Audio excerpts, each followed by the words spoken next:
Nazi war criminal. Scene 1. Time, April 1946. Place, Nuremberg, Germany. A man and woman are seated at a table. Both are in their 40s. The man is neatly attired in the black uniform of an SS officer. The woman is plainly attired in a house dress and sandals and appears haggard and disheveled.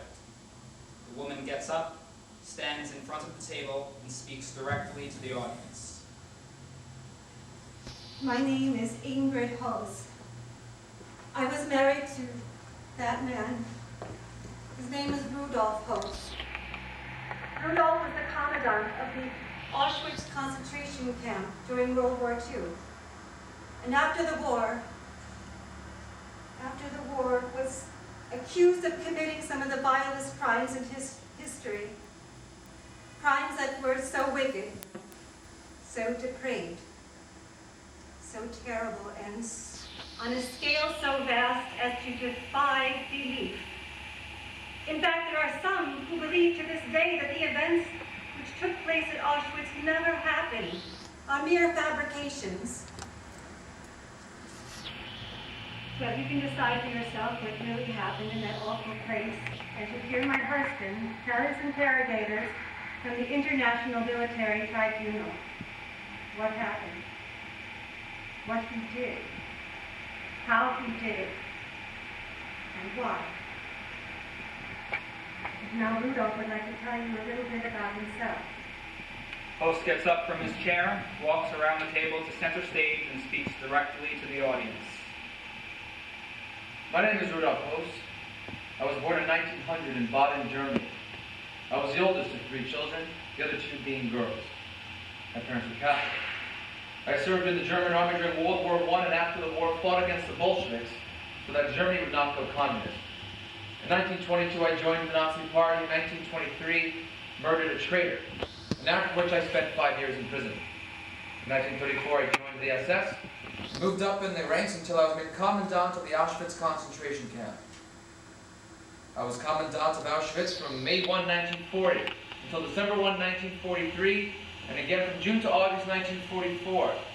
My wife and 5 children lived with me at Auschwitz. What you hear today may upset you. It may make you angry. But please keep in mind that in Germany, orders are everything, and I was just following mine. Thank you. Host returns to his seat. End of scene 1. Scene 2. Time, April 1st, 1946. Place, an interrogation room in a prison. Host is seated at a table with 2 interrogators, Mr. Sendar Jari and Lieutenant Whitney Harris. Host is attired in a prison uniform. Jari is wearing a business suit and Harris is wearing a military uniform. As the scene opens, an interrogation is currently in progress. Who else did you discuss the details of extermination of Jews in Auschwitz with? I was not allowed to discuss this with anybody. It was a top secret matter. Did Himmler give you orders about the construction of gas chambers? No, he told me the following. That I was supposed to look at an extermination camp in Poland And eliminate in the construction of my camp the mistakes and inefficiency existing in Poland. I was supposed to show him plans of how I intended to construct my camp in a period of about 4 weeks. He told me that he could not give me the exact figures at the time, nor the numbers in which they would arrive, but added that the figure would run to several millions. And what did you do? He explained to me that the most important matter was that when an action was being carried on in one of these countries, it was not to be stopped or delayed because of inadequate facilities at Auschwitz. He told me that camps in Poland were not suitable for enlargement, and the reason why he had chosen Auschwitz was because of the fact that it had good railroad connections and could be enlarged. It was also removed enough from the centers of people so it could be cut off from connection to the rest of the country. And did he tell you anything else? Did you go there immediately after your talk with him on your tour of inspection? No, I returned to Auschwitz. He explained to me that it was not his habit to discuss such matters with inferiors. However, this case was so important and of such great significance that he had decided to explain to me his reasons as they were as follows. He said to me that if the extermination of the Jewry did not take place at this time, the German people would be eliminated by the Jews. Did he explain to you how the Jews would be able to eliminate the German people? No. What other reasons did he give? That was the reason. He had planned originally to dispatch a higher-ranking officer to Auschwitz to continue this extermination action, but reconsidered because he felt it would only be a cause of friction between myself, as the camp commandant, and the higher-ranking officer in charge of extermination. Therefore, he gave me the orders in addition to that, the fact that I was supposed to treat this as a top-secret matter and not discuss it with anybody. And then, before you went on your tour of inspection, you returned to Auschwitz. I did. And what did you do in Auschwitz? I immediately got in touch with the chief of construction unit and told him I needed a large crematorium. I told him we were going to receive a large number of sick people, but I did not give him my real reason. And then? And after we had completed our plans, I sent them to the Weiss. After I had changed them in accordance with the real purpose of his instructions, they were approved. Didn't you visit any of the 3 existing extermination camps? Yes. Which ones? Treblinka. What did you see there?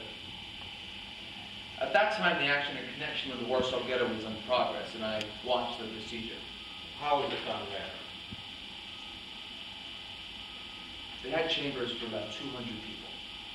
Now, into these chambers, the fumes from an exhaust machine came in. And these motors had been taken from captured enemy equipment, such as tanks, trucks, and had been installed next to the gas chambers. They were run by gas, and those victims were supposed to be suffocated by the fumes. How many chambers were there, and how many people were killed? I don't know the exact figures, but there may have been about 10 chambers. It was built next to a ramp that had a train that drove right up to it. The people were unloaded right into the chambers, and this procedure was necessary because the motors did not always work right. Weren't the people first registered or interrogated? No. They were put directly into the chambers from the trains? Correct. And what happened to their clothing? That's undressed before they went into the chambers. And their valuables? That was all sorted. I saw a number of shacks there in which there were piles of clothing, shoes, valuables, all sorted separately and neatly stacked, and were later packed. And what happened to these things? I do not know. Who did the sorting? Inmates. Who guarded the trains in which the Jews were to be gassed alive? The train that I saw in Treblinka arrived guarded by members of the security police. Also, the trains that came to Auschwitz were also guarded by the security police. Did the train loads consist of men, women, and children all together? All together. And we're talking now about the train in Treblinka. Yes, Treblinka. Were there babies, very small children, and very old people also? All kinds. They were evacuated from Warsaw. You only saw one train in Treblinka during your visit there. Yes, just one. How many people were on that train? One train generally handled 2,000 people. When you said generally, do you mean that the trains arriving in Auschwitz also had about 200 people? Yes, 2,000 on average. Some trains held 2,400, others held 1,500 and 1,800, but the average was 2,000. Was this the first time you had observed exterminations? It was. Now, I understand from your statement that the people, men, women, and children, had to strip themselves completely naked. Am I right? Yes. And the women carried their babies with them into the chambers? Yes. And did they know what was going to happen to them? Yes, I assume so. Did they know what was going to happen to them? Yes, they did. And what was your reaction? I did not consider this a problem, or the means, or the manner in which it was conducted, because in my opinion, they knew what was going to happen to them. But you found it lawful and right that they would be exterminated. It was only the manner that you objected to. Yes. According to my discussions with Himmler, it was the way you just stated. Did anyone try to escape? No, I didn't see that. How long did you remain in Treblinka? 3 or 4 hours. Did you discuss the matter with the camp commandant in Treblinka? I did. Who was he? I don't remember his name. Just a moment. How did you get into the camp? What kind of a pass or a permit did you have? I was introduced by Eichmann. They had been advised of my arrival by him. Was Eichmann with you? He was not. Did you see Eichmann in Berlin before you left? Eichmann had been in Auschwitz in the meantime, and at the time I told him that I had to see this camp. He should advise them of my coming. Otherwise, I would not be able to get in. Did Eichmann have the power to let anyone visit the camp? I don't believe so. So how could he get the orders to let you in? I assume that he had already received instructions from the Reichsfuhrer via Gruppenführer Muller. Well, he was visiting you in Auschwitz. Did you discuss the plans with him? Yes.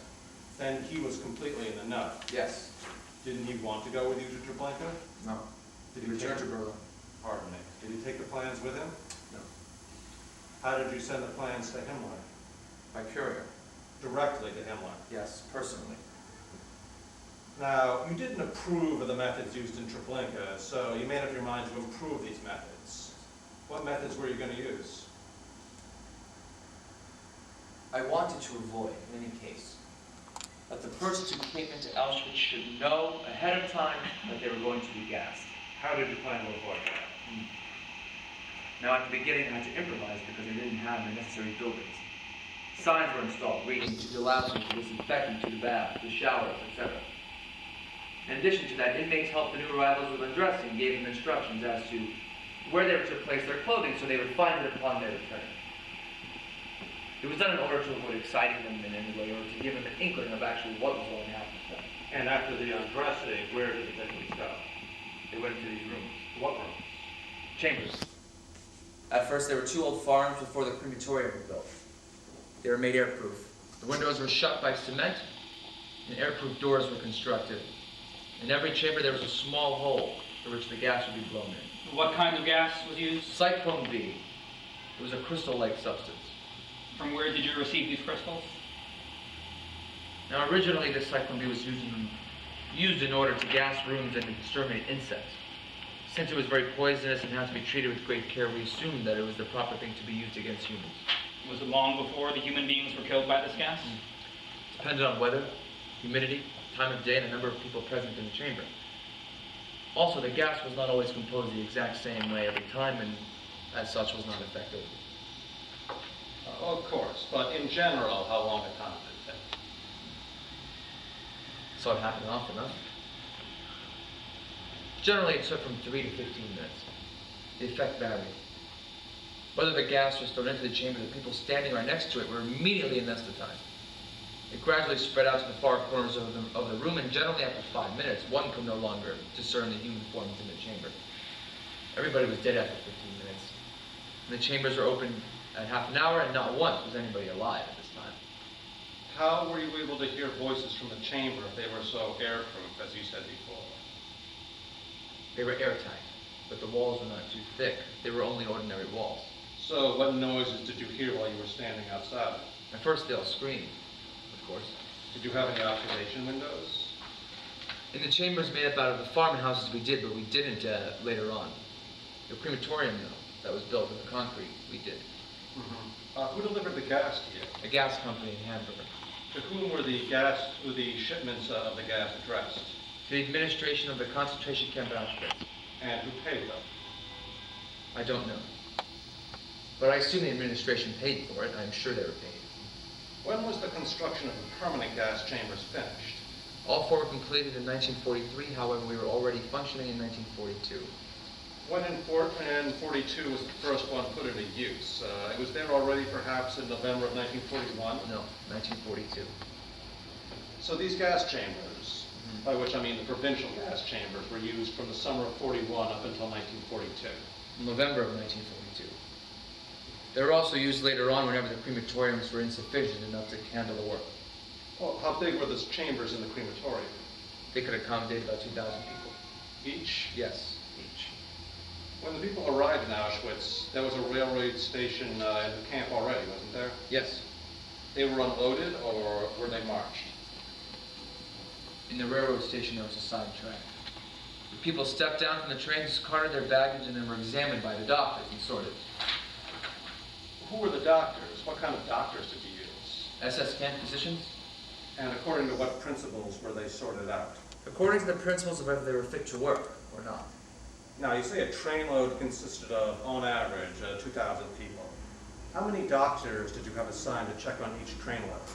There were always 2 doctors on duty. How many trains arrived daily? The largest number of trains that ever arrived in one day, I saw them, were 5. This was in 1944, during the Hungarian action. But on average, how many trains arrived daily? 2? 4,000 people. Correct. And 2 doctors examined them? Yes, they filed right by them. So the examination never really took place. I mean, they just had a look. Yes. And according to which plan was the decision taken? According to the order as to whether or not a man or a woman was strong and healthy. And what about the children? Were all the children killed? That depended on their stature. Some of the 15 and 16-year-old children also went to work if they were strong. In other words, children below 15 were exterminated. Yes. Just because of Himmler's orders? Yes. And because they were dangerous to the German people? Yes. So a child of 3 or 4 years old was dangerous to the German people. No, it isn't quite that way. I should have elaborated perhaps a little more on my statement before Himmler's explanation. He said the German people would not have carried Weiss unless the Jewish people were now exterminated. Yeah, but that's just a confirmation of what you just said. The German people couldn't rise because of 4-year-old Jewish children. Yes.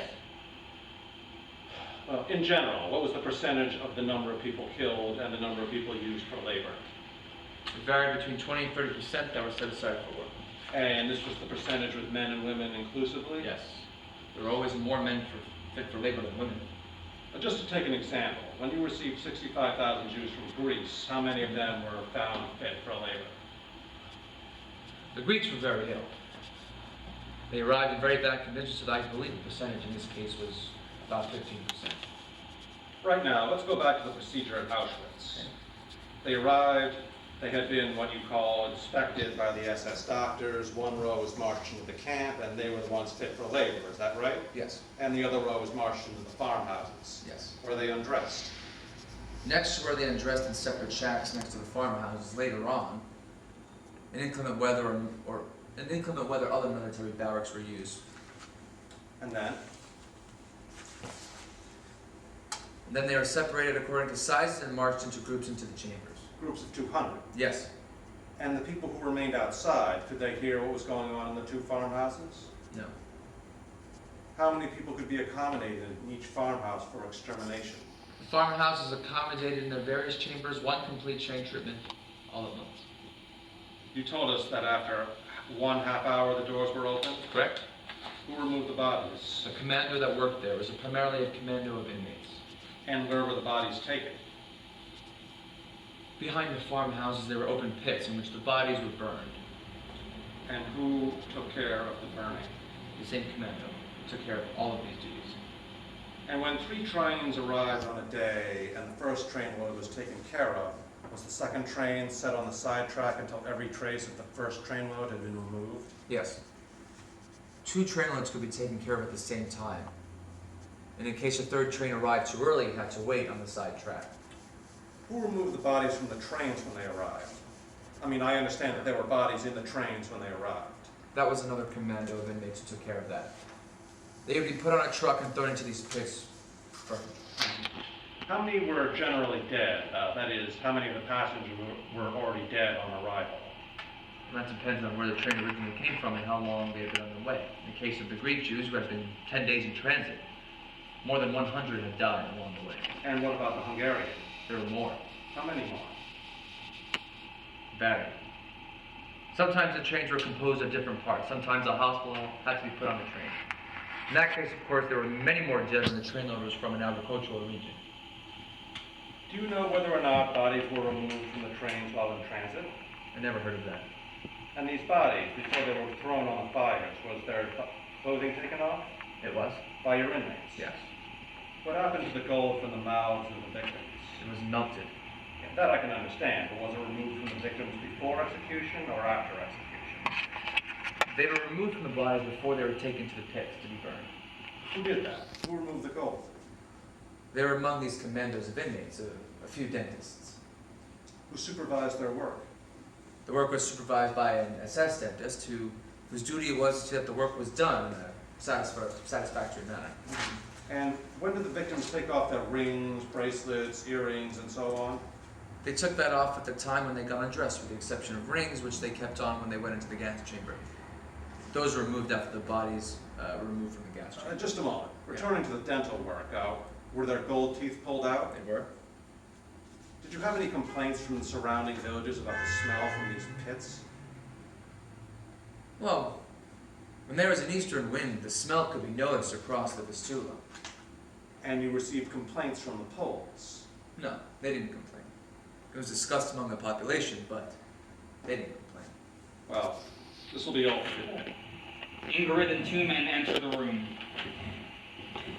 Gentlemen, please don't hate my husband. What we think about your husband is not important. What is important is that your husband be forthright with us so we can determine his degree of culpability in the crimes we are investigating. I just ask that you treat him fairly. We are treating him fairly.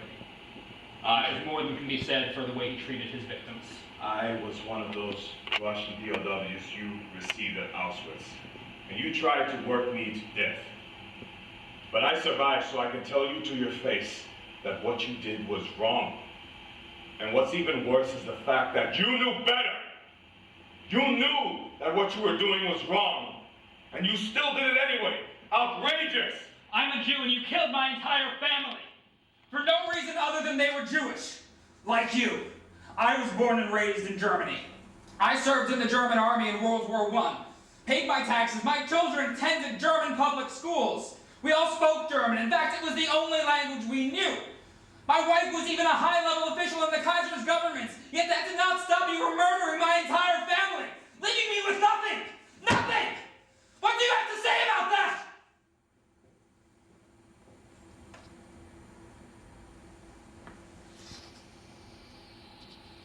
Gentlemen, I was following orders.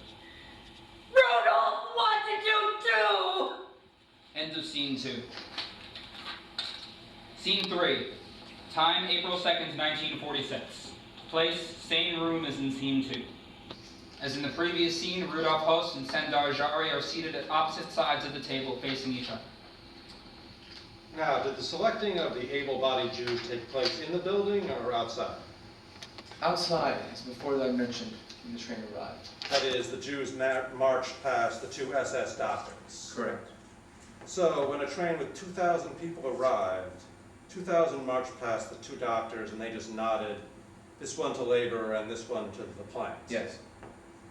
What kind of an examination was that? Was that a sufficient examination? The doctor said that was sufficient. Yeah, but were they real high-class doctors? Not all of them.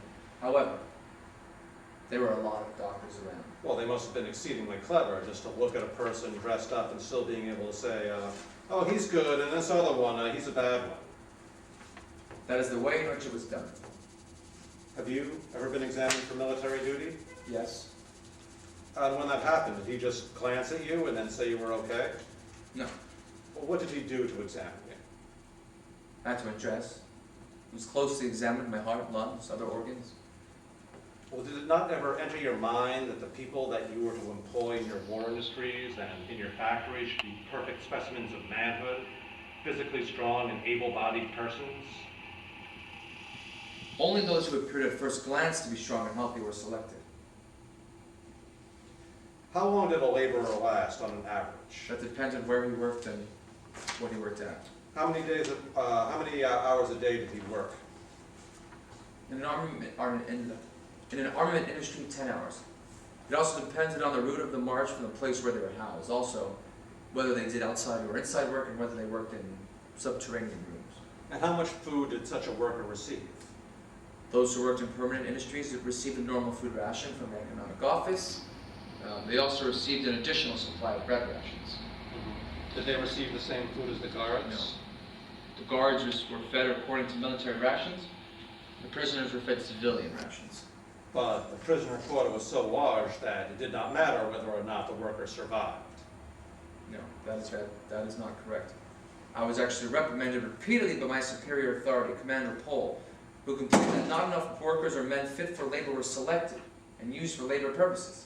Yeah, but on the other hand, you received complaints from Mueller and Eichmann that not enough were executed, didn't you? Yes, that is correct. That was the opposition or the contrast. Which point of view won? Pohl's view won. The armament industry needed so many men that it was made a duty of every camp commandant, no matter where he was, to preserve as many laborers as possible for the purposes of the arms. But still, Auschwitz succeeded in exterminating quite a number, something like in the millions, didn't they? Yes. How many millions?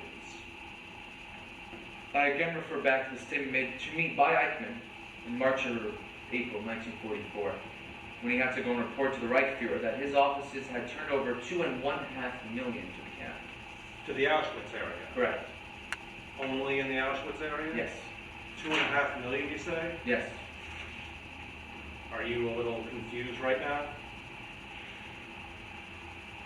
The reason why I remember the number 2.5 million is because it was repeatedly told to me that Auschwitz was to have exterminated 4 or 5 million. That was not so. We had an order by the Reichsführer of SS to destroy all materials and numbers immediately, and not to preserve any records of the executions that were being carried out. The 2.5 million were people delivered to Auschwitz. Were they the ones that were executed? Executed and exterminated. Then quite a number more were delivered to the camp of Auschwitz. Correct. According to the percentage that I already mentioned, you would have to add 20 to 30% to reuse for labor purposes.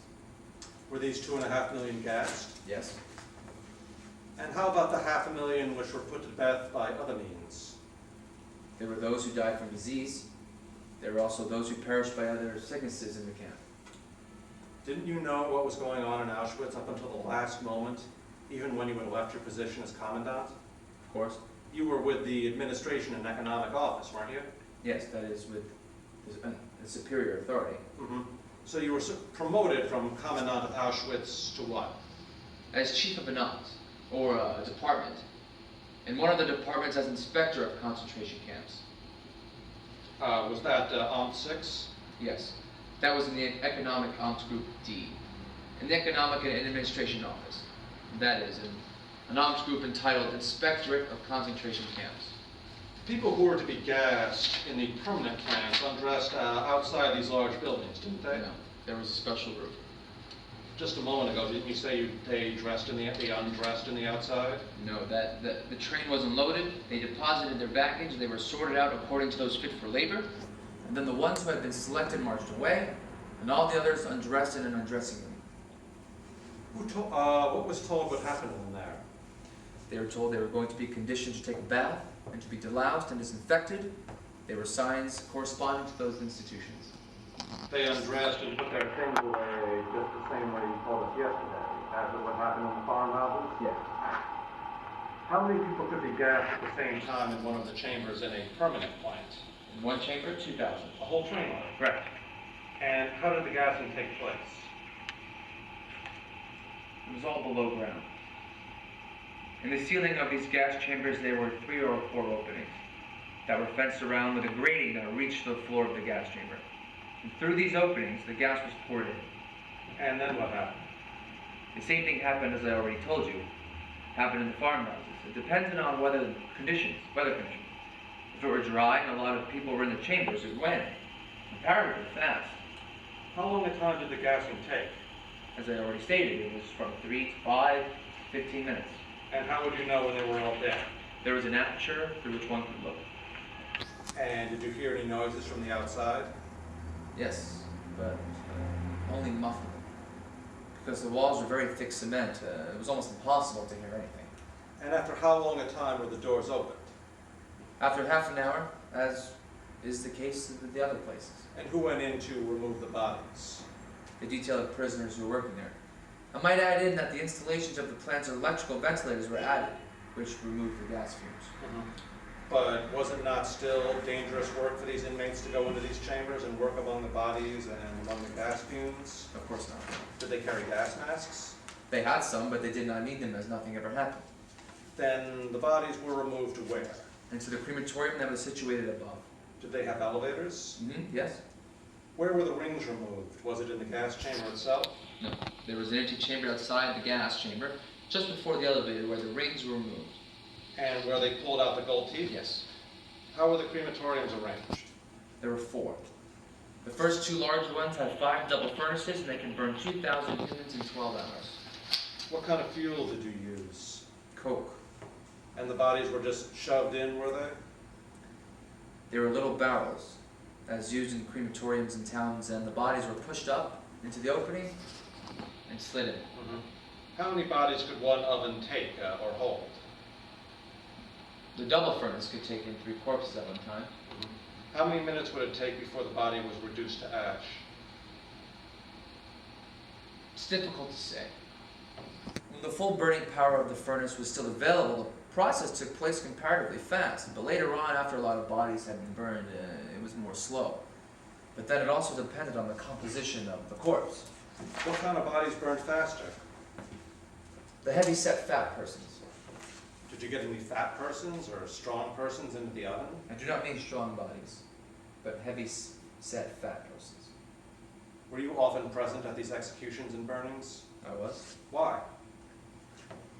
Because I had to do this. I had to supervise these proceedings. Why did you have to supervise these proceedings? To see that everything was carried out in an orderly manner. Was it interesting? No. Certainly not. Why not? They were enemies of the German people who were executed, weren't they? Yes, but the procedure was not one that one might take an interest in. Yesterday, you told me that Himmler had explained to you that every Jew, irrespective of sex or age, was a danger to the German people. Yes?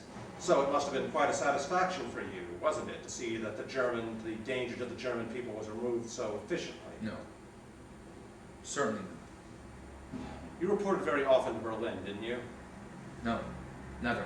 You never left Auschwitz after the execution on a large scale started? Not to report about these proceedings. Well, what did you report in Berlin? I was called for a commander's meeting, but was called by my superior authority. My superior officer did the questioning and what they wanted to know from me, but I do not know today anymore what they were. You remember in November 1942, you were in Berlin at Eichmann's office at a meeting of experts belonging to a section organized for the solution of the Jewish question. Yes. Did you give a lecture there? No. Didn't you explain how efficient the setup in Auschwitz worked? No. Well, who gave the lectures there? Eichmann and various leaders from the countries of Belgium and Hungary and so on, whatever they were. Did you give them maps to study?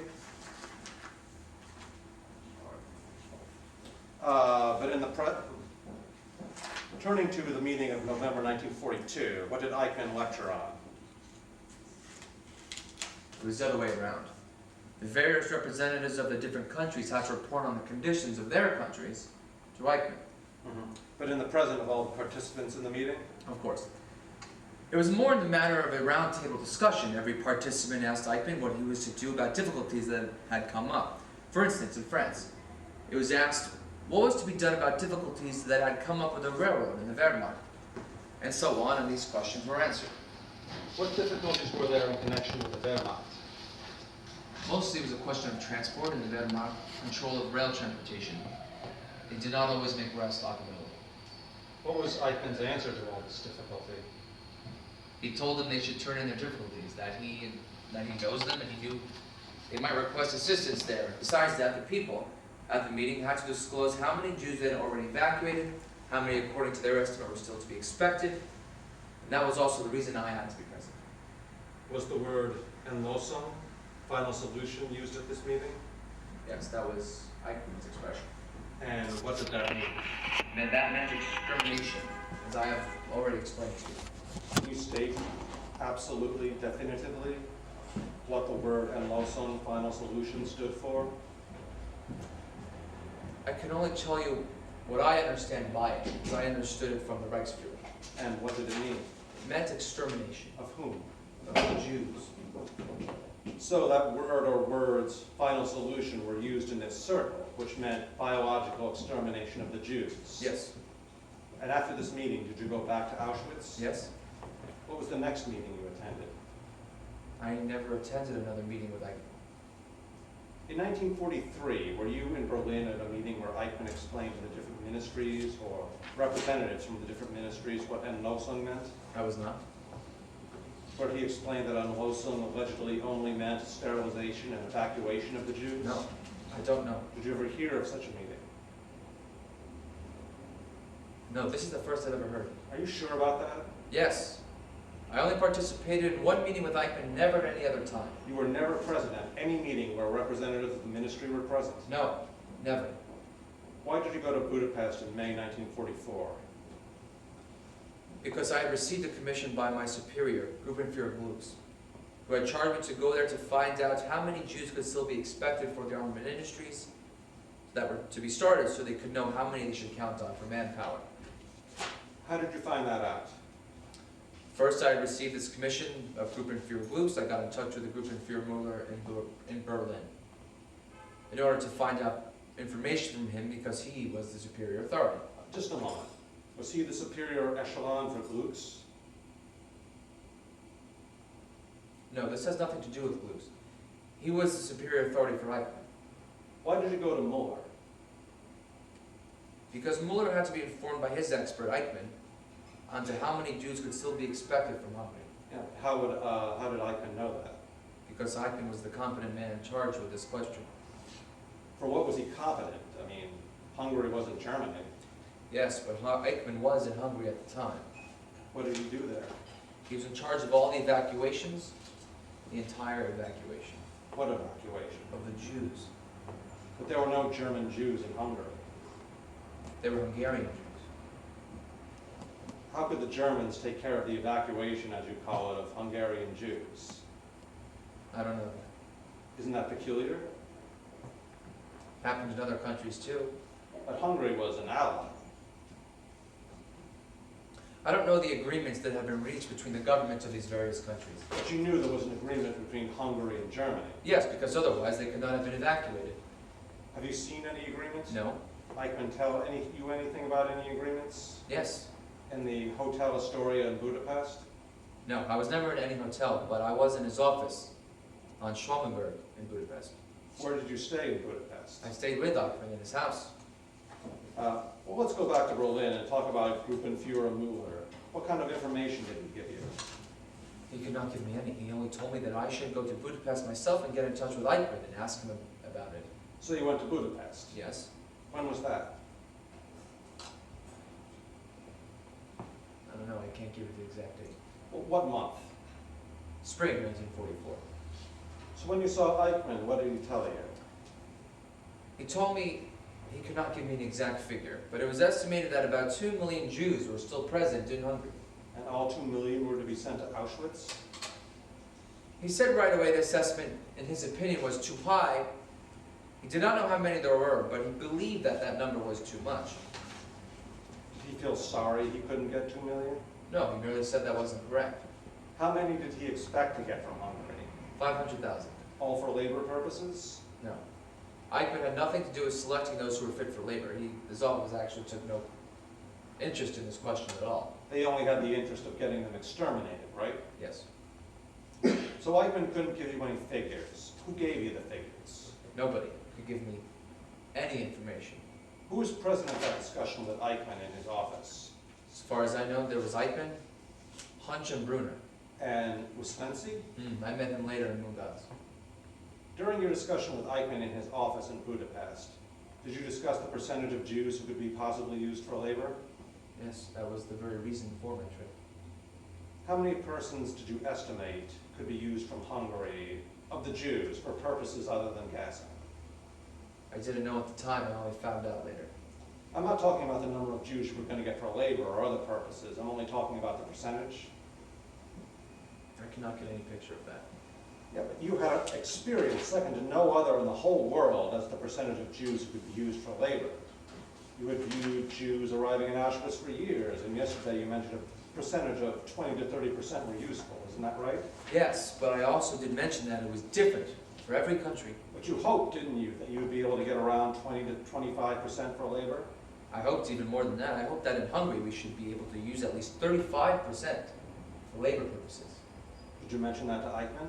Yes.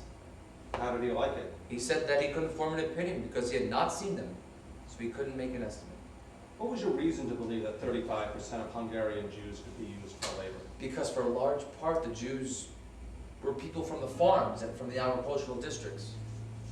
So you were unable to get any definitive information in Eichmann's office, so you decided to take a little trip to the concentration camps and view the Jews yourself, right? Correct. Then, first of all, you went to Mungas. Yes. And who was in charge there? It was Zelensky. Why was he there? He was in charge for the total area of Mungas, that is to say section number 1. How was it that the German SS Hauptsturmführer was in charge of collecting Hungarian Jews? That is not correct. The actual collecting and the imprisonment of these Hungarian Jews was carried out by the Hungarian police and gendarmerie. Well, then what was Ouspensky's job there?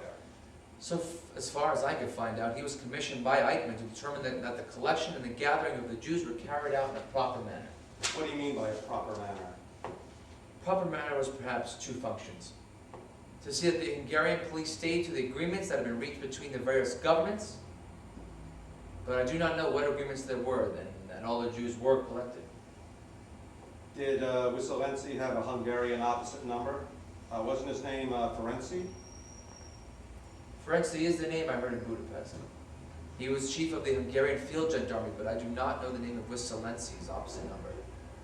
How long did you stay in Mungatz? 1 day. What did you do there? I went out to the brickyards where the Jews were and had been collected, and took about 1,000 Jews at random, and with the help of Jewish doctors, selected those people whom he considered fit for labor in order to get an idea. How many were fit for labor? About 30% in Mungatz, but there were many brickyards in Mungatz and in the vicinity of Mungatz. About 30. So you went from one camp to another, Yes. and the average was about 30%? Yes, the average for the area was about 30%. And this was Sector 1. Yes. I'm not quite sure that I can say definitely whether this sector was called Sector 1 or Sector 1V. It was the area Kropotvo, Ukraine. And then you traveled from sector to sector and made your investigation. No, I only traveled to the south in the neighborhood of the Danube. That was another sector. I didn't know whether number 1 or number 1V, but it was in the southern sector, and there was Danica there. He was in charge. And what was the quality of the Jews there? It was less good because there were more city people there. And then you returned to Budapest? Yes. And reported to whom? Again to Eichmann's office, and then I returned immediately to Berlin. Did you see more? No, I did not go there. Did you see any well-known faces in Budapest while you were outside your narrow circle of collaborators? I only went together with Eichmann to the Obergruppenführer Winkelmann's higher SS and police leader, because I had to report to him anyway. Did you meet Kaltenbrunner there? I did not. Did you hear that Kaltenbrunner was in Budapest? No, not when I was there. We'll finish now and continue the hearing later on. End of scene 3.